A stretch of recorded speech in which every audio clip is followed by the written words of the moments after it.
अच्छा अच्छा अच्छा, एक मिनट, मैं जिस मूड में थी उसमें एक और गीत सुनाती हूँ पहले। हम राम जी सीता जी के विवाह तो गिरे अखन ये जे मिथिला के जे होरी के लिए मतलब सुंदर सुंदर लागे छे सब वर्णन, सब रंग अबीर गुलाल एकर सबके बात हो रहल छे, लेकिन जखन हम सब शिव भगवान के होली गावे छी उस होली में विचित्र विचित्र बातों का जिक्र होता है। कितने लोग काशी गए हैं, वाराणसी? हाँ, मुझे लगता है मैं ही हर जगह घूम के आ गई हूँ। काशी में कैसे होली गाते हैं? काशी में कैसे होली गाते हैं वो आपको थोड़ा सा सुनाती हूँ बस। जितने लोग काशी नहीं गए हैं उनके लिए वो लोग फील कर पाए, वो लोग महसूस कर पाएंगे कि काशी में होली कैसे खेलते हैं। उधर घाट है जहाँ पे चिता जलती ही रहती है, कभी बुझती ही नहीं है ना? सभी को मालूम है। मणिकर्णिका घाट के बारे में आप सभी लोग नाम सुने होंगे। हमेशा लोग जाते हैं अंतिम सांस वहां पे लेने के लिए। बोलते हैं वहां पे जिसकी सांस निकले, वहां पे जिसके प्राण जाए, स्वर्ग में जाते हैं, उसको मोक्ष की प्राप्ति होती है।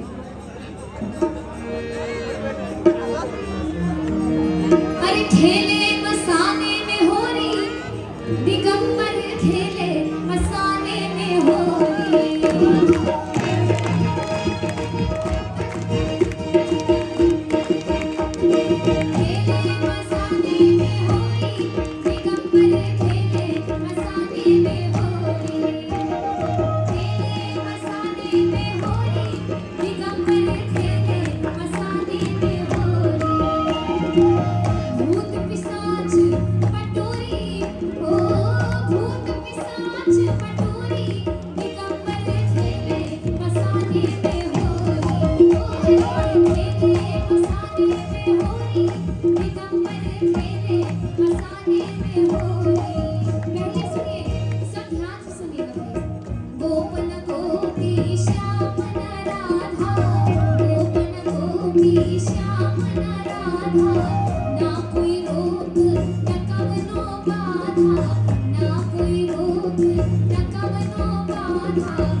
Thank you.